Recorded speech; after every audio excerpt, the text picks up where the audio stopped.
রূপকথারই গল্প শোনো, আসছে চাঁদের বুড়ি।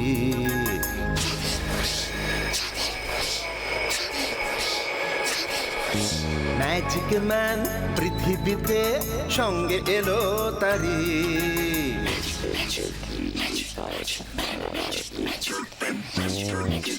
রূপকথারই গল্প শোনো, আসছে চাঁদের বুড়ি। ম্যাজিক ম্যান পৃথিবীতে সঙ্গে এলো তারি। গল্প হবে, ম্যাজিক হবে, হবে মজার খেলা। তোমরা যদি দেখতে চাও চলে এসো এই বেলা। চাঁদের বুড়ি, চাঁদের বুড়ি, magic man, magic man.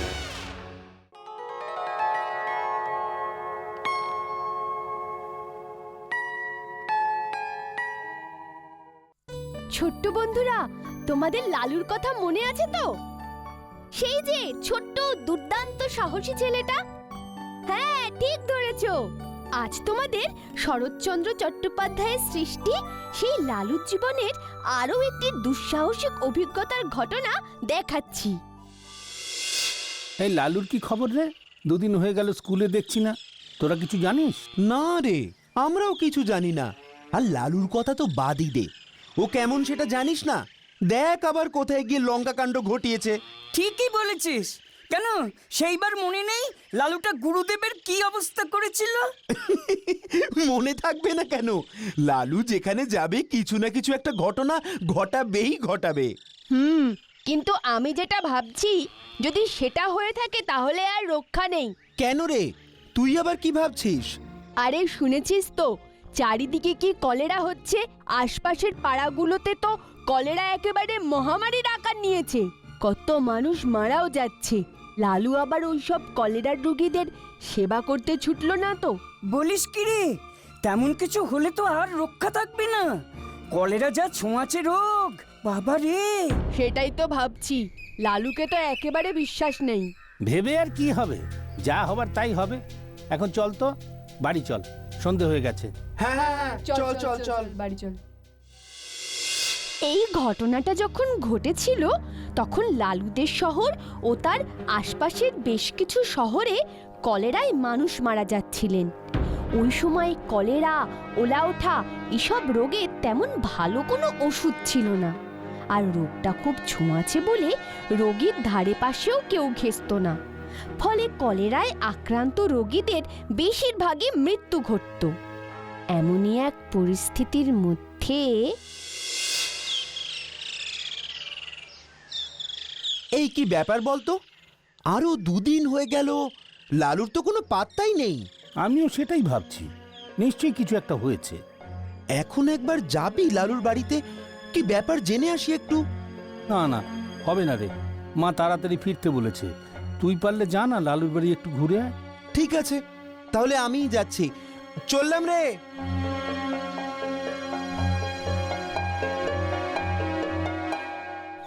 Lalu, এই লালু, লালু বাড়িতে আছিস?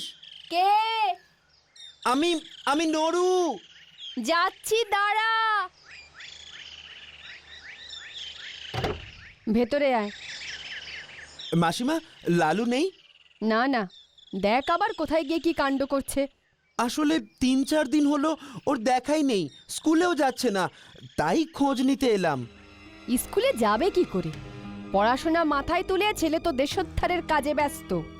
সারাদিন নাওয়া নেই খাওয়া নেই, এ পাড়া ও পাড়া যেখানে কলেরা হয়েছে ঘুরে বেড়াচ্ছে। ও বাবা, তাই নাকি? কলেরা তো খুব ছোঁয়াচে। সে কি আর আমি জানি না? কে কার কথা শোনে? এখন তো শুনছি সারাদিন কলেরা রোগীদের নিয়েই পড়ে আছে। ওষুধ এনে দিচ্ছে, খেতে দিচ্ছে, আরো কি কি যে করে বেড়াচ্ছে ভগবানই জানেন। লালুটার বড্ড দুঃসাহস। আমি যাই বাবা, এখানে থেকে কাজ নেই। মাসিমা আসছে গো, লালু ফিরলে বলো আমি এসেছিলাম। ঠিক আছে রে, লালু ফিরলে বলে দেব। দেখলি তো, আমি যেই ভয়টা পাচ্ছিলাম ঠিক সেটাই হলো। সত্যি বাবা, কি সাহস! এত সাহসও ভালো না। কোনো পাড়ায় একজনের কলেরা হয়েছে শুনলে বাকি সমস্ত লোকজন কিনা পাড়া ছেড়ে চলে যাচ্ছে, আর এই লালু উল্টে কিনা ওই কলেরার রোগীদেরই সেবা করছে। নিজের প্রাণেরও ভয় নেই রে বাবা। লালুটা নিশ্চয়ই ওই গোপাল খুড়োর পিছন পিছন ঘুরছে, জানিস তো? ঠিক ধরেছিস, আমি গোপাল কুড়োর সাথেই এপাড়া ওপাড়া ঘুরছিলাম। বাবা, তোর তাহলে আসবার সময় হলো বল? তোর পাত্তা নাই দেখে আমরা ভাবলাম কি না কি হয়েছে। হতে আর কি বাকি আছে বলতো? চারিদিকে কলেরায় রোজ কত লোক মারা যাচ্ছে, আর তোরা বলছিস কিছু হয়নি। তা বলে তুই কলেরা রোগীদের সেবা করে বেড়াবি? তোর নিজের প্রাণের ভয় হয় না লালু? সে ভয় আমার কোনো কালেই নেই রে, যা হবার হোক গে। তা বলে কলেরা হয়েছে বলে সবাই যদি ভয়ে মুখ ফিরিয়ে নিই, তাহলে তাহলে ওই রোগীদের কে দেখবে বল? ওরা তো এমনিতেই মরে যাবে। তোর একার সেবায় সমস্ত কলেরার রোগী সুস্থ হয়ে যাবে, তাই না? না, তা কেন? যতটা পারবো সাহায্য করব। এই যে গোপাল খুড়ো সবার জন্য কত করে বলতো? বিপদের দিনে ওই একটা মানুষ কিন্তু সকলের পাশে থাকে। খুড়োর তো জীবনের ব্রতই বোধহয় মরা পোড়ানো। আশেপাশের পাড়াগুলোতে কেউ বেশি অসুস্থ হয়েছে শুনলেই গোপাল খুড়ো তৈরি, কিছু হলেই শ্মশানে ছুটবে। তোরা তো এটা বলছিস না, যখন কলেরা যক্ষায় ভুগে কেউ মারা যায় সেই সময় দাহ করবার জন্য তো একটা লোকও পাওয়া যায় না, তখন তো ওই গোপাল খুড়োই ভরসা। হ্যাঁ বাবা, ঠিক আছে, একেবারে গোপাল খুড়োর যোগ্য চালা হয়েছে। কি গো খুড়ো, তোমার মুখটা অমন কেন? কিছু হয়েছে নাকি? আর কি, ওই বিষ্টু পণ্ডিতের পরিবারটা রক্ষা পেল না রে। মানে কি বলছো গোপাল খুড়ো? আমি তো কালী জ্যাঠাইমাকে দেখে এলাম। হ্যাঁ, একটু আগেই শুনলাম মারা গেছে। কে? বিষ্টু পণ্ডিতের স্ত্রী? হ্যাঁ, নয়তো কে? স্ত্রী ছাড়া ওনার আর কে আছে শুনি? আসলে অনেকদিন ধরেই জ্যাঠিমা কলেরায় ভুগছিলেন। পণ্ডিত মশাইয়ের এবার কি হবে? ওনাকে কে দেখবে? সেটাই তো আসল কথা। আমাদের বিষ্টু পণ্ডিত চিরদিনই স্ত্রীর উপর নির্ভরশীল। আগে যেটুকুও কাজকর্ম করত, বয়সের ভারে এখন একেবারেই জুবুথুবু হয়ে গেছেন। সারা জীবন পণ্ডিত মশাই একই রকম রয়ে গেলেন, অতি সাধারণ নিরীহ শান্তশিষ্ট একজন মানুষ। চল, এখানে দাঁড়িয়ে থেকে এসব বলে কি হবে? এখন আগে পণ্ডিত মশাইয়ের বাড়ি চল। সত্যি বাবা, তোরা কি রে? বিষ্টু পণ্ডিত তো তোদের শিক্ষক ছিলেন নাকি? আজ তার বিপদের দিনেই তোরা কিনা সত্যি। খুড়ো, ওদের কথা বাদ দাও তো, চলো আমি যাচ্ছি। চলো চলো। কি করবি? লালু যাচ্ছে, আমরা না গেলে খারাপ হবে রে ব্যাপারটা, সত্যি। চল চল সবাই চল চল চল চল চল চল চল চল। লালু দাঁড়া, আমরাও যাব।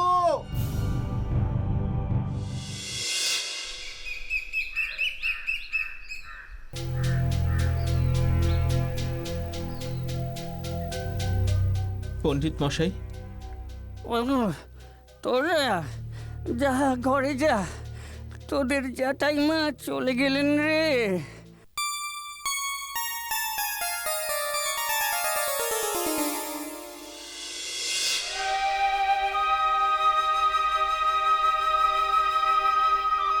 কি রে লালু, অমন ভাবে বসে থাকলে হবে? সন্ধে হয়ে গেছে, এবার তো দাহ করার ব্যবস্থাটা করতে হবে।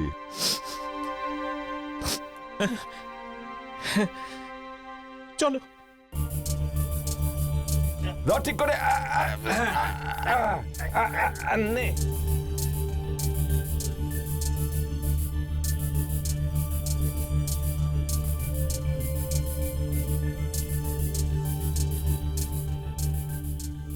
এবার তো আমাদের এগোতে হবে।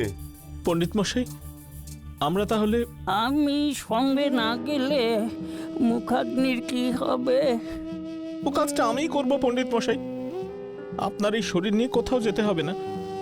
আপনি আমাদের গুরু, আর সেই সম্পর্কে জ্যাঠাইমা আমাদের মায়ের সমান। এটা আমাদের দায়িত্ব পণ্ডিত মশাই। ঠিক আছে। আরে নে নে, চল আয়। এই, ঠিক করে ধর দেখি, আয় এদিকে ধর। চলো চলো চলো চলো চলো।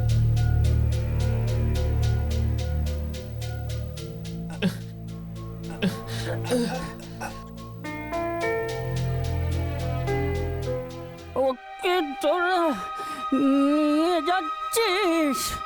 হ্যাঁ পণ্ডিত মশাই, আসি তাহলে। বলো বলো হরি। উফ, এই শ্মশানের রাস্তাটা আর শেষ হচ্ছে না। চলছে তো চলছেই। আরে দাঁড়া, 3 ক্রোশ পথ কম নাকি? জেঠিমা যে এমন ভাবে চলে যাবে ভাবতেই পারিনি গো গোপাল খুড়ো। জেঠিমা, ও জেঠিমা! কে? লালু এলি? আয় বাবা। রাস্তায় পণ্ডিত মশাই বললেন তুমি নাকি আমায় ডেকেছো। হ্যাঁ, ডেকেছি তো, শোনা মাত্রই ছেলে চলে এসেছে। কেন ডেকেছো গো? গত হপ্তায় নাড়ু খেতে চেয়েছিলি, হ্যাঁ। তাই আজ একটু নাড়ু বানিয়েছি বাবা। ই নাড়ু, কি মজা কি মজা! দাও দাও দাও দাও, এক্ষুনি দাও এক্ষুনি দাও। দিচ্ছি।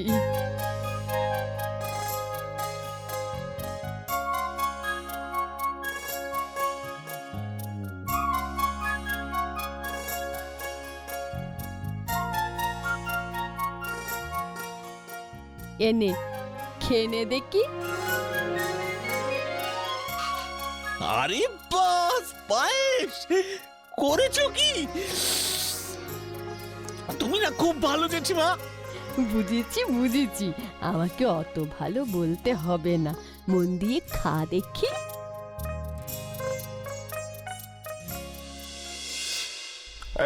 কি রে? নামা নামা নামা নামা।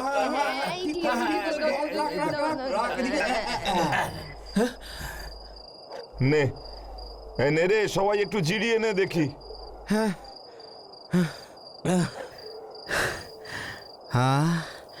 বসেও একটু শান্তি। হাঁপিয়ে গেছিলাম। কি ঠান্ডা হাওয়া দিচ্ছে, ঘুম পেয়ে যাচ্ছে রে। এই ঘুম পাচ্ছে কি রে বেটা?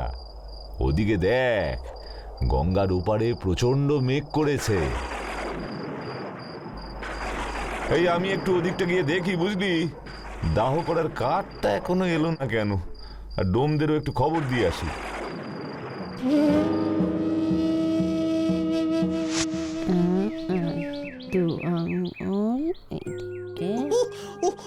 কি কি কি করছো? দূর, কাটো কত লাগছে তো। আরে একটু দাঁড়া না চুপ করে, দেখছিস না মাপ নিচ্ছি। কিসের মাপ? আরে ভালো কটা উল কিনেছি, ভাবছি তোর জন্য একটা সোয়েটার বানাবো। তাহলে আমাকে একটা টুপিও বানিয়ে দিতে হবে একই রকম। আচ্ছা সে দেবো খন, এখন চুপ করে বস দেখি, মাপটা তো নি। হিরে, আরে সব ঘুমিয়ে পড়লি নাকি? কাঠ এক্ষুনি এসে পৌঁছবে। ডোমদেরও খবর দিয়ে এলাম, কিন্তু লক্ষণ একদম ভালো ঠেকছে না রে। বৃষ্টি হবে মনে হচ্ছে। ও বাবা, এই শীতে বৃষ্টির জলে ভিজলে আর দেখতে হবে না।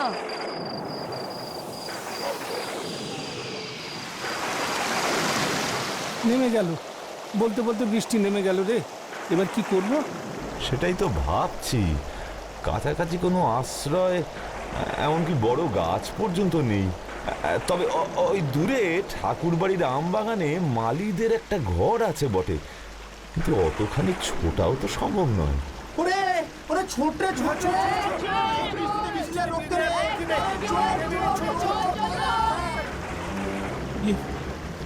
আমি কি করি এখন?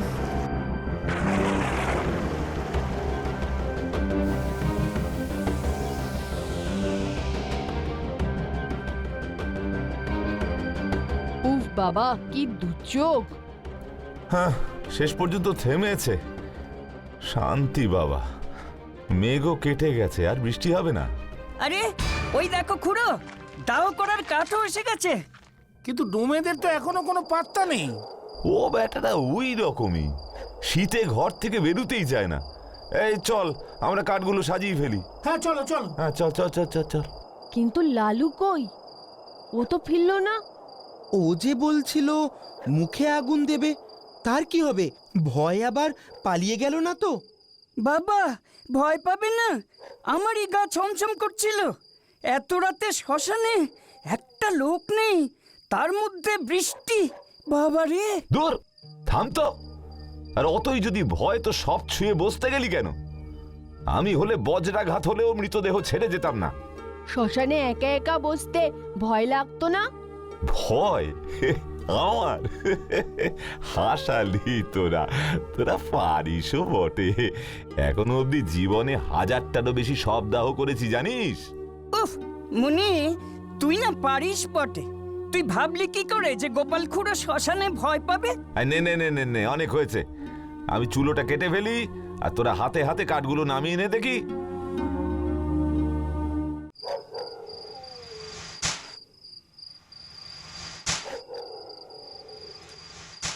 আচ্ছা খুড়ো, মৃতদেহটা দেখে মনে হচ্ছে অনেকটা ফুলে গেছে, তাই না?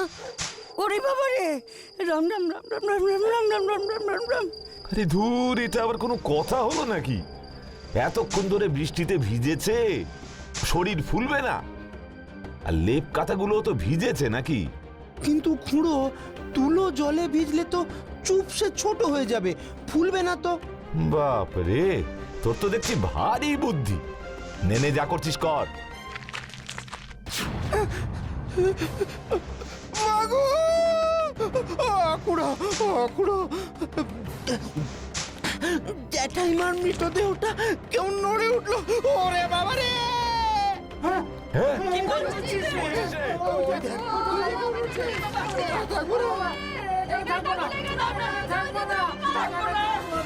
ধ্যাৎ! নড়ু, তোর মতো ভীতু আমি দুটো দেখিনি। এতই যখন ভয়, তখন এসব কাজ করতে আসিস কেন? নিজেও ভয় পাবে, বাকিদেরও ভয় পাওয়াচ্ছে। যা যা, সব কাঠগুলো নিয়ে আয়, আমি চুলোটা সাজাবো।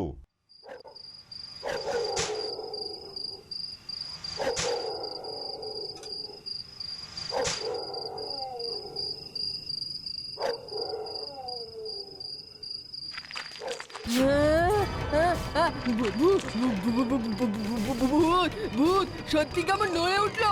ও রে বাবা, আমি নেই, আমি নেই, তোরা থাক, আমি চললাম। আমরাও থাকবো না, শেষে ভূতের হাতে প্রাণটা যাবে নাকি? ওরে বাবা! ওরে ছোড়ার দল, তোরা আমাকে ভয় দেখাবি ভেবেছিস না? যে কিনা হাজারেরও বেশি সপ্তাহ করেছে। হ্যাঁ, আমাকে তোরা কি ভাবিস বলতো? না গো খুড়ো, আমরা তোমাকে ভয় দেখাচ্ছি না, সত্যি বলছি। ও বাবা গো! আমার নড়ে উঠলো।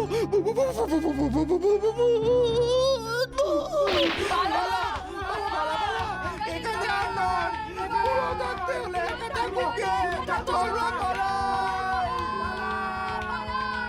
হ্যাঁ, নড়ছে নড়ছে, শান্তি হয়েছে। ভূত হয়ে তোদের খাবে বলে নড়ছে। তোদের কাউকে থাকতে হবে না, যা তোরা যা।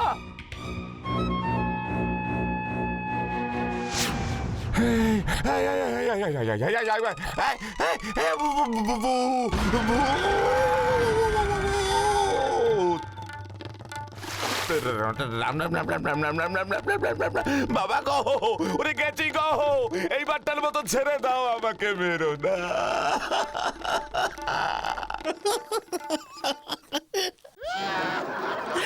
ওরে নরু, মনি, নির্মল, তোরা পালাস না। আমি ভূত নই রে, আমি লালু, ফিরে আয়।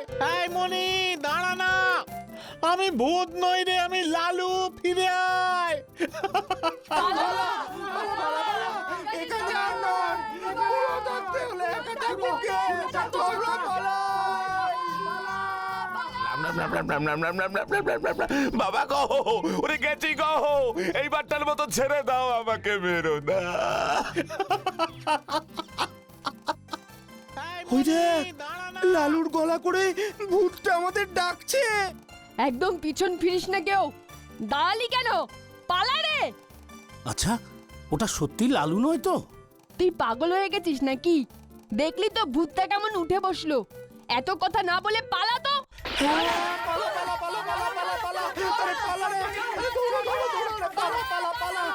এই মনি, দাঁড়া না। আমি তোদের লালু। একবার দূর থেকে তো দেখ, আমি সত্যি লালু। দেখলি দেখলি তো, ওটা সত্যি লালু ডাকছে। কে বললো তোকে যে ওটা ভূত নয়, ওটা লালু? তোদের দেখতে হবে না, আমি দেখছি।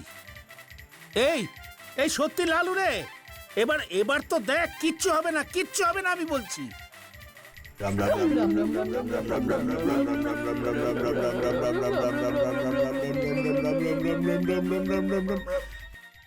হ্যাঁ, সত্যি তো, এ তো পুরো লালুর মতোই দেখতে রে। তা দেখতে কি রে, লালুই তো আমাদের।